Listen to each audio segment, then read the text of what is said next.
Saudara-saudara pendengar yang kami kasihi dimanapun Anda berada, Anda kembali bersama kami pada acara Telaga Tegur Sapa Gembala Keluarga. Saya Gunawan Santoso bersama Ibu Idayanti Raharjo dari Lembaga Bina Keluarga Kristen telah siap menemani Anda dalam sebuah perbincangan dengan Bapak Pendeta Dr. Paul Gunadi. Beliau adalah seorang pakar dalam bidang konseling dan dosen di Seminari Alkitab Asia Tenggara, Malang. Kali ini kami akan berbincang-bincang tentang berpacaran. Kami percaya bahwa topik ini sudah sering Anda dengar dan dibahas, namun kami akan berusaha pada kesempatan perbincangan ini juga akan menyuguhkan sebuah perbincangan yang menarik dan bermanfaat bagi Anda sekalian. Dari studio kami ucapkan selamat mengikuti. Pak Paul, tentu sebuah proses pernikahan itu diawali dengan berpacaran ya. Kita pernah mengalami dan mungkin kita sekarang menghadapi anak-anak kita mulai terlibat dalam proses ini, proses berpacaran.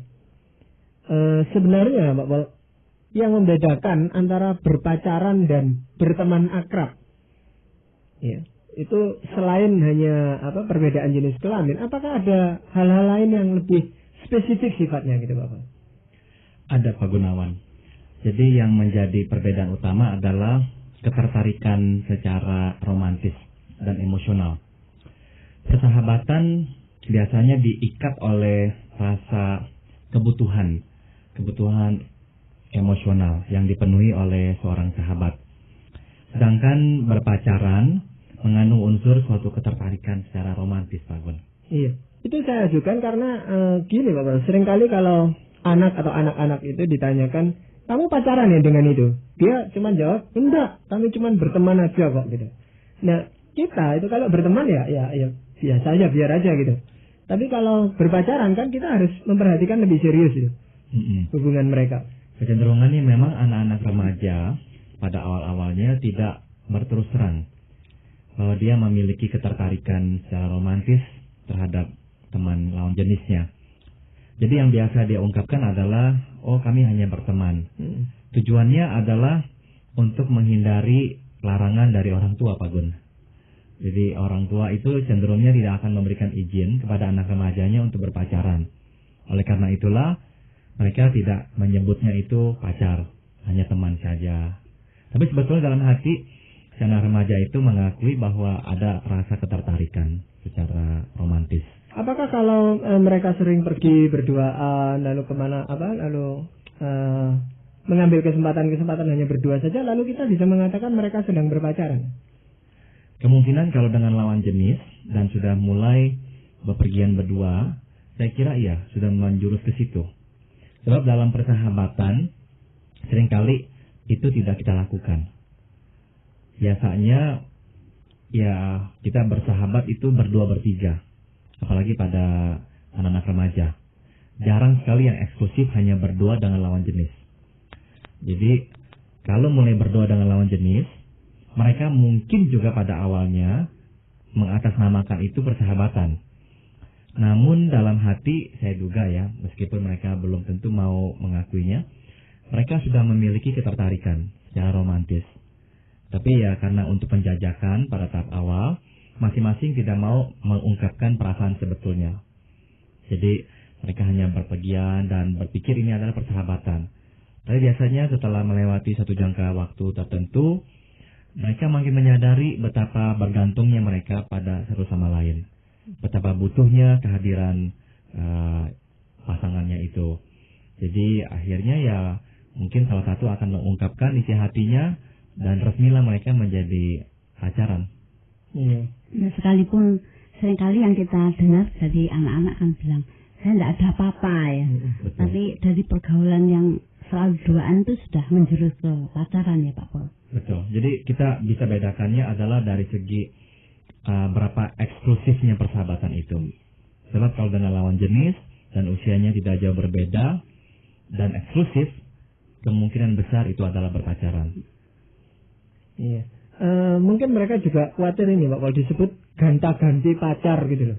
Kalau mereka disebut berpacaran, karena itu mereka katakan berteman. Kalau berteman mau ganta-ganti kan tidak apa-apa gitu. Betul sekali. Sebab ada pengaruh juga tekanan dari teman-teman.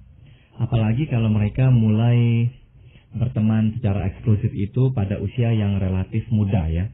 Misalkan pada usia 15 tahun. Pada usia 15, mayoritas teman-teman belum berpacaran.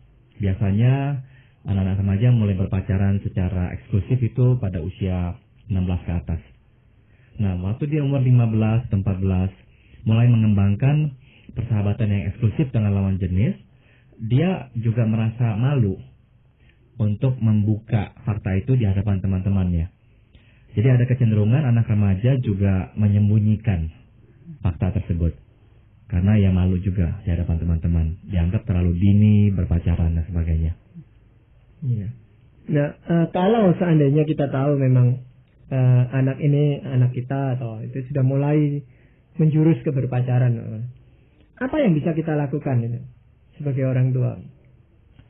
Nomor satu adalah jauh sebelum anak kita mulai berpacaran, kita seharusnya sudah mulai berbicara kepada dia tentang calon pacarnya, tentang suami atau istri yang baik.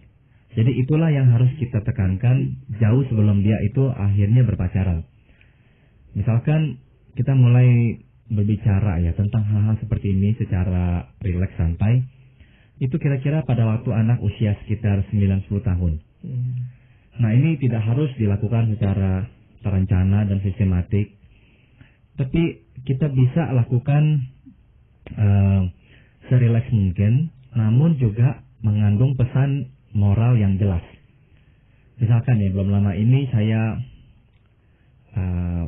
berdua dengan salah satu putri saya, dan saya berkata kepada dia, nanti saya mengharapkan kamu akan menikah dengan seseorang yang lebih baik dari saya. Dia seperti terkejut mendengar perkataan tersebut. Lebih baik dari Papa? Saya bilang iya. Maksudnya, iya, kamu akan menemukan orang yang lebih baik dari saya. Jangan mengira bahwa sayalah orang yang terbaik. Tidak. Akan ada pria yang lebih baik daripada saya. Lalu saya bilang, saya hanya minta kamu mencintai seseorang yang sangat mencintai Tuhan Yesus dan sangat mencintai kamu. Pilihlah orang yang mencintai Tuhan Yesus dan yang mencintai kamu dengan sepenuh hati. Nah, itu saya ucapkan kepada dia secara sepintas waktu kami sedang berduaan, ngobrol-ngobrol. Nah, hal-hal inilah yang kita perlu mulai sampaikan kepadanya. Sehingga dia mempunyai kerangka atau standar atau tolok ukur. Sewaktu dia akhirnya mulai dekat dengan seorang pria, tanpa disadarinya, prinsip-prinsip tersebut atau kriteria tersebut sudah melekat padanya dan menjadi panduan yang dia akan gunakan. Nah, itu yang pertama yang seharusnya kita lakukan. Jadi jauh sebelum anak remaja kita mencapai usia berpacaran, kita sudah mulai harus berbicara. Nah, sebaiknya pembicaraan kita itu juga tidak bernada instruksi, larangan, keharusan, atau menggurui. Betul. Jangan sampai kita menggunakan kata-kata, kamu nggak boleh ya menikah dengan ini ya, kamu harus begini ya, dan sebagainya. Nah, itu larangan-larangan yang bagi saya ya bisa efektif, namun dampaknya bagi saya ya kurang begitu konstruktif ya. Karena anak itu cenderung tidak begitu tanggap terhadap larangan-larangan. Justru bisa-bisa ya, anak itu merasa ingin tahu, kenapa sih nggak boleh berpacaran dengan yang dilarang oleh orang tua. Akhirnya malah melakukannya.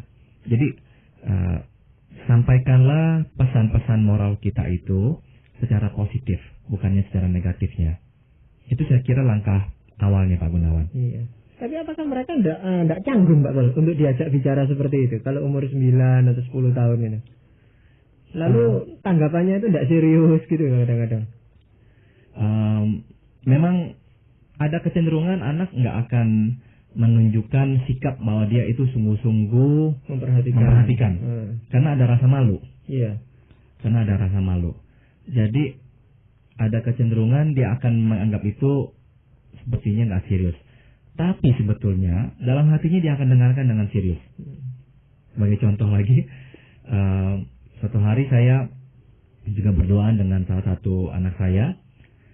Dan saya berkata kepada dia, waktu saya masih kecil, saya berkata, saya ini menyukai seorang wanita.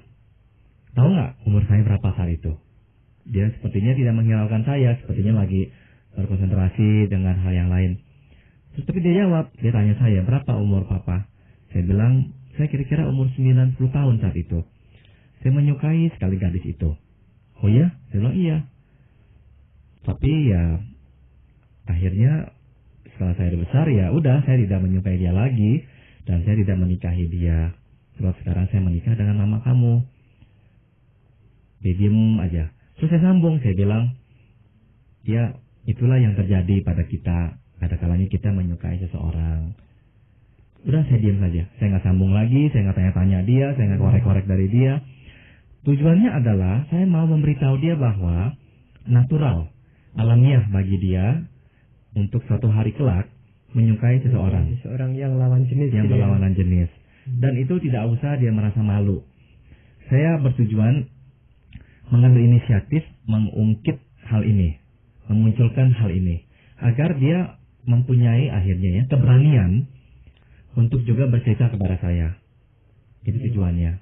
Di situ Pak Paul tidak membedakan misalnya ayah harus bicara dengan anak putra atau ibu dengan anak putri, Pak Paul. Itu tidak ada pengaruhnya Pak Paul ya sebenarnya ya? Iya, dua-duanya sebaiknya ya. Tapi sebaiknya memang dua-dua, jangan hanya satu. Sebab ada kecenderungan ayah akan berkata, oh ini tugas ibu. Iya. Saya kira justru enggak, ini tugas dua-duanya. Tugas bersama ini ya. Betul. Nah Pak Paul, kalau orang tua kadang-kadang sudah menanamkan ya, seperti apa yang dikatakan Pak Paul tadi, tapi kadang-kadang ya, sesudah anak ini menginjak dewasa, sudah waktu pacaran, kok yang saya sering ketahui itu, mereka itu justru tertarik pada orang-orang yang ya dikatakan yang tidak seiman. Gitu loh. Kok ketertarikannya kadang-kadang ditanya ya, kenapa kamu kok justru tertarik dengan yang tidak seiman? Ya, karena yang seiman tuh kadang-kadang katanya kurang cantik gitu. Itu gimana gitu? Sebetulnya yang kita harus akui adalah ini. Kematangan iman kita itu seringkali ya memang dipengaruhi oleh kematangan usia dan jiwa kita. Maksud saya begini, ada memang anak-anak remaja ya yang usia 11 tahun atau 13 tahun yang memiliki kematangan rohani. Ada. Tapi pada umumnya kalau kita lihatnya secara umum, kebanyakan kita ini mulai memikirkan dengan serius ya akan iman kita, akan Tuhan. Itu pada umumnya ya sekitar usia 17-18 tahun ke atas, bukan di bawahnya. Dan saya kira ya ini cukup alamiah. Jadi jangan kita ini merasa kok anak kita kurang rohani, sebab ada tahapannya.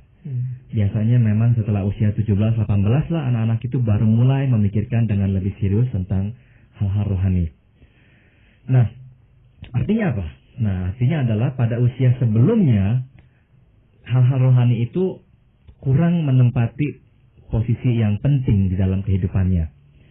Kecenderungannya adalah dia ikut dengan kita ke gereja karena kewajiban. Pada masa dia belum memiliki kematangan rohani ini, dan di mana hal-hal yang rohani itu penting baginya, mungkin saja dia tertarik dengan lawan jenisnya.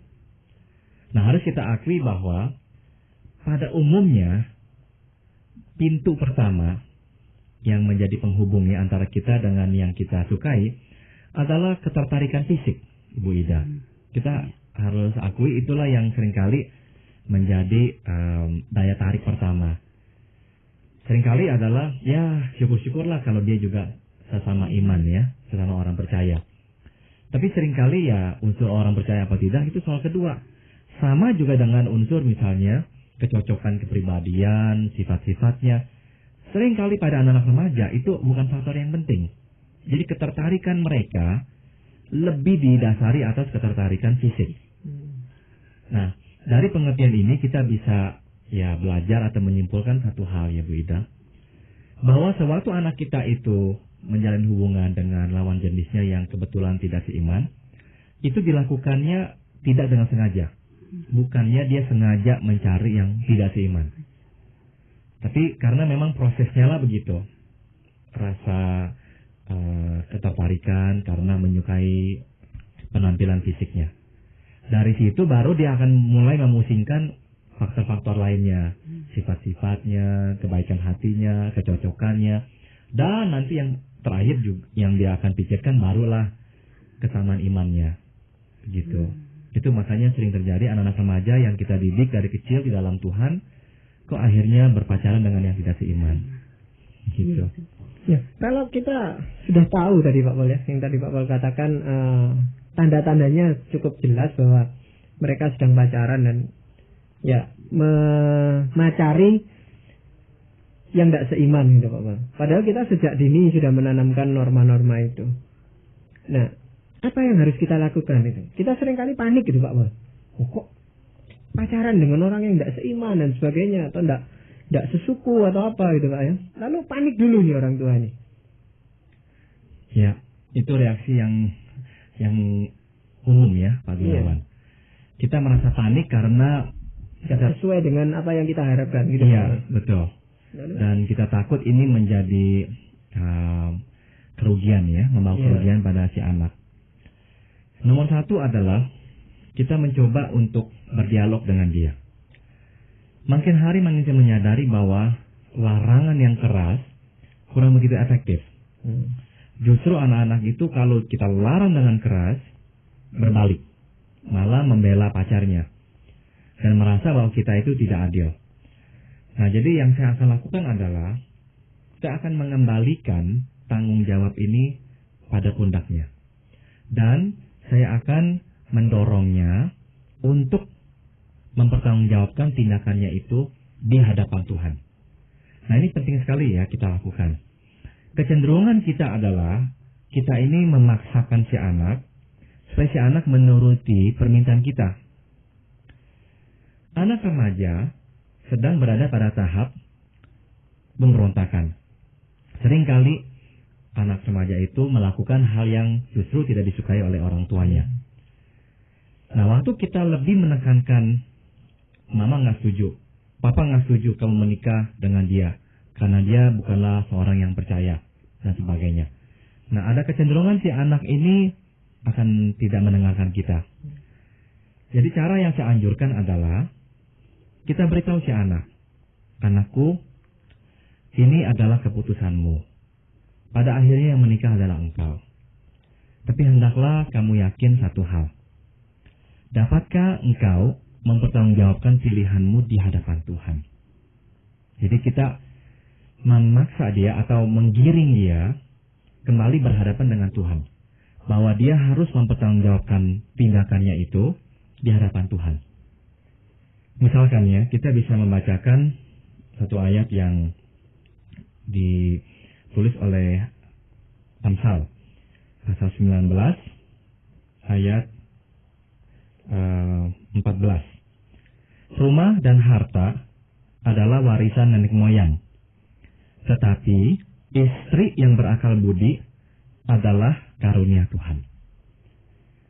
Nah, saya akan tanya kepada dia, dapatkah engkau mempertanggungjawabkan keputusanmu ini dan berkata bahwa dia adalah pemberian Tuhan?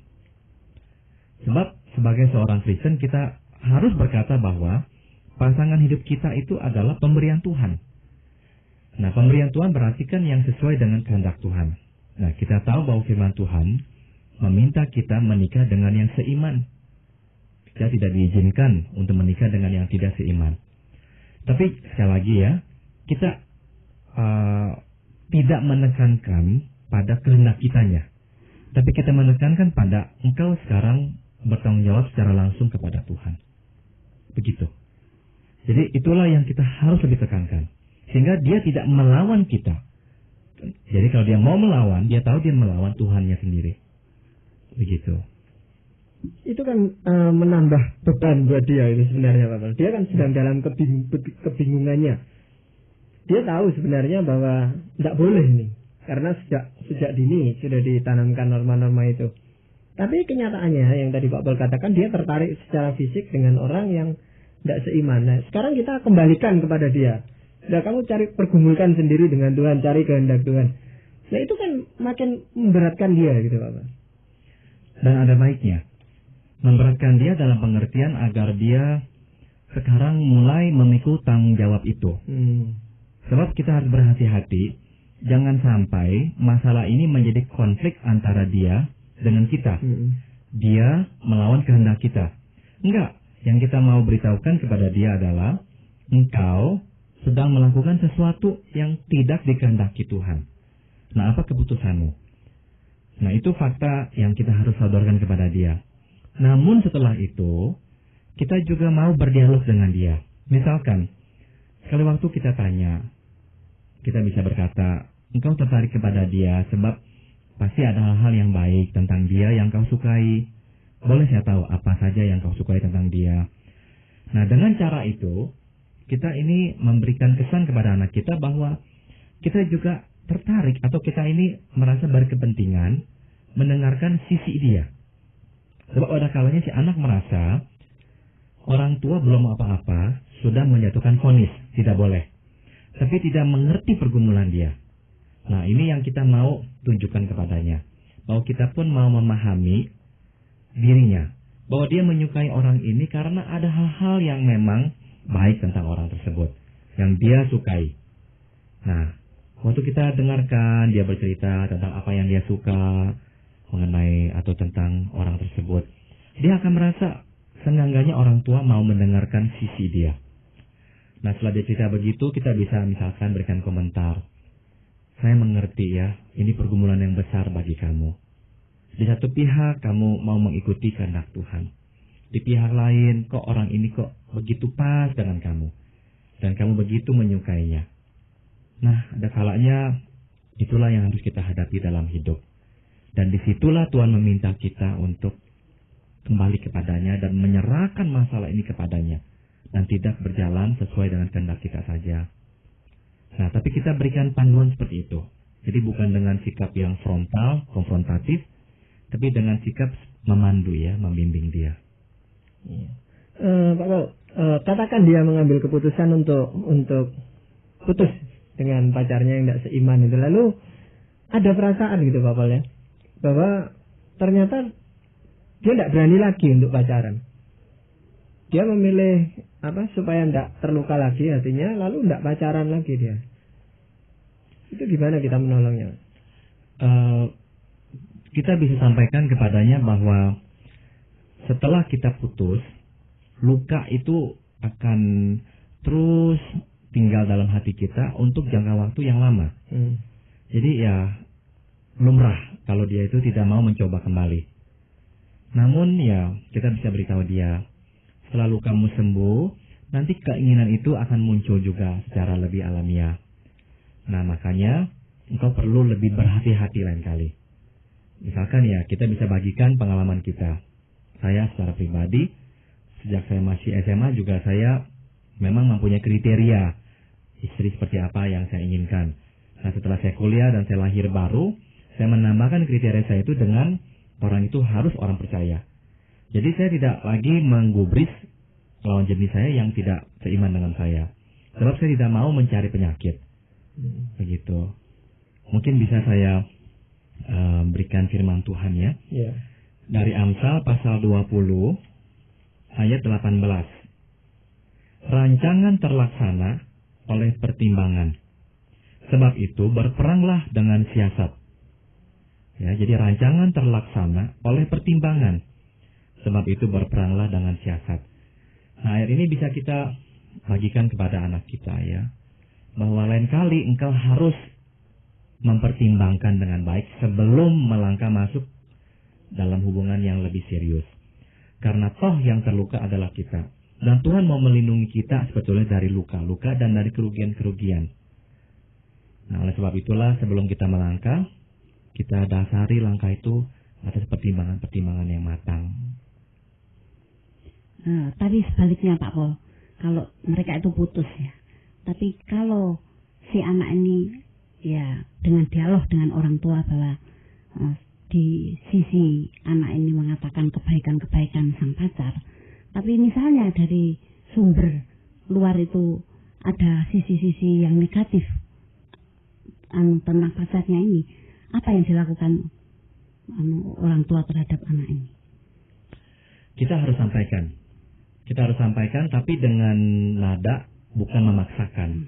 Kita bisa beritahu dia bahwa saya ada dengar begini. Nah, saya juga nggak tahu ya itu benar apa tidak. Namun ya ini saya sampaikan kepada kamu supaya kamu perhatikan saja. Sebab waktu kita menyampaikannya seperti itu, si anak biasanya dia akan dengar, dia akan pikir. Apalagi kalau dia percaya dengan omongan kita. Gitu. Soalnya biasanya kalau orang sudah jatuh cinta itu kejelekannya itu tidak dipikirkan ya Pak Pol ya. Betul dia sekali. Terus mengeraskan hati itu untuk terus. Jadi dia tidak mau menghadapi untuk putus cinta itu, rasanya dia tuh takut gitu ya. Betul. Biasanya itu. Betul. Kita pernah muda juga dulu ya. Pernah mengerti hal ini juga. Memang di sini kita melihat bahwa peranan orang tua itu sangat besar sekali. Dan kita sebagai orang tua tidak bisa lepas tangan begitu saja, boleh. Jadi, kalau ada orang tua yang mengatakan sak sukanya anaknya lah pilih pasangannya sendiri, itu sebenarnya kurang bertanggung jawab, boleh. Betul. Jadi semoga perbincangan yang kita sudah lakukan malam pada saat ini bisa berguna bagi para pendengar kita. Demikianlah tadi para pendengar yang kami kasihi. Kami telah persembahkan sebuah perbincangan tentang kehidupan berpacaran bersama Bapak Pendeta Dr. Paul Gunadi dalam acara Telaga Tegur Sapa Gembala Keluarga. Kalau Anda berminat untuk melanjutkan acara Tegur Sapa ini, kami persilahkan Anda menghubungi kami lewat surat. Alamatkan surat Anda ke Lembaga Bina Keluarga Kristen atau LBKK, Jalan Cimanuk 58, Malang. Kami mengucapkan terima kasih untuk Anda yang sudah berkirim surat kepada kami. Namun saran-saran, pertanyaan, serta tanggapan Anda masih sangat kami nantikan. Dari studio kami ucapkan sampai jumpa pada acara Telaga yang akan datang.